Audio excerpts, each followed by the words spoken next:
ಸಿಬ್ಬಂದಿಯ ಸಮಯ ಪ್ರಜ್ಞೆ ಮತ್ತು ಸಾಹಸದಿಂದಾಗಿ ನೀರಿನಲ್ಲಿ ಕೊಚ್ಚಿ ಹೋಗುತ್ತಿದ್ದ ಯುವಕನ ಜೀವ ಉಳಿದ ಘಟನೆ ಶಿವಮೊಗ್ಗದ ಕೊಮ್ಮನಾಳು ಗ್ರಾಮದಲ್ಲಿ ನಡೆದಿದೆ. ಕೊಮ್ಮನಾಳು ಸಮೀಪದ ಖಾಸಗಿ ಶಾಲೆಯೊಂದರ ಬಳಿ ಭಾರೀ ಮಳೆಯಿಂದ ರಸ್ತೆ ಮೇಲೆಯೇ ನೀರು ಹರಿಯುತ್ತಿತ್ತು. ಗುಡ್ಡದ ಮೇಲೆ ಬಿದ್ದ ಮಳೆಗೆ ನೀರು ರಸ್ತೆ ಮೇಲೆ ಹರಿದು ತಗ್ಗು ಪ್ರದೇಶಗಳಿಗೆ ನುಗ್ಗಿದೆ.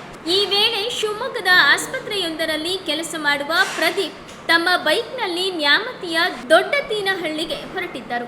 ಮಳೆಯ ನೀರಿನ ರಭಸದಿಂದ ಕೊಚ್ಚಿ ಹೋಗುತ್ತಿದ್ದ ಯುವಕ ಪ್ರದೀಪ್ ಅವರನ್ನ ಕೂಡಲೇ ಸ್ಥಳಕ್ಕೆ ಧಾವಿಸಿ ಪೊಲೀಸರು ರಕ್ಷಣೆ ಮಾಡಿದ್ದಾರೆ. ಪೊಲೀಸರ ಈ ಕಾರ್ಯಕ್ಕೆ ಸಾರ್ವಜನಿಕರು ಮೆಚ್ಚುಗೆ ವ್ಯಕ್ತಪಡಿಸಿದ್ದಾರೆ. ಪ್ರದೀಪ್ ಯಾವೂರವ್ರು ನೀವು? ದೊಡ್ಡತೀನಹಳ್ಳಿ ನ್ಯಾಮತಿ ತಾಲೂಕು. ಇಲ್ಲಿ ಎಲ್ಲಿ ಶಿವಮೊಗ್ಗ ಬಂದಿದ್ರಾ?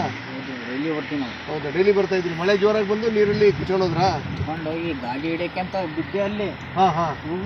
ಯಾರು ಬರಲಿಲ್ಲ, ಈ ದೇಶ ಬರ್ತಾ ಕುತ್ಕೊಂಡು ಹೋದೆ. ಗಾಡಿ ಬಿಡಲಿಲ್ಲ. ಗಾಡಿ ಎಲ್ಲಿದೆ ಗೊತ್ತಾಗ್ಲಿಲ್ಲ. ಗಾಡಿ ಬಿಟ್ಟೆ. ಎಷ್ಟು ಬೈಕ್? ಯಾವ್ದು ಬೈಕು? Splendor plus. ಇದು ನಿಮ್ಗೆ ಏನು ಆರೋಗ್ಯದಲ್ಲಿ ಏನು ತೊಂದರೆ ಇಲ್ಲಲ್ಲ? ಕೈ ಕಾಲು ಏನು ಇದಾಗಿಲ್ವಾ? ನೋವಾಗಿಲ್ವಾ? ಚೆನ್ನಾಗಿದೆ. ಆಸ್ಪತ್ರೆಗೆ ಕರ್ಕೊಂಡು ಹೋಗಲ್ಲ?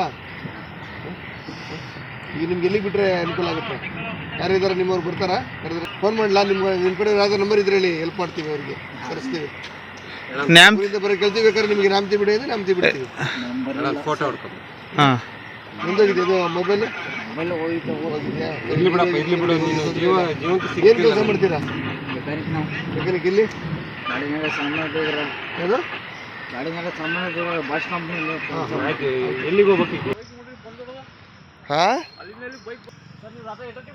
ರಾತ್ರಿ 11 ಗಂಟೆ ಮಳೆ ಶುರುವಾಗಿತ್ತಲ್ಲ ಅವಾಗಲೇ.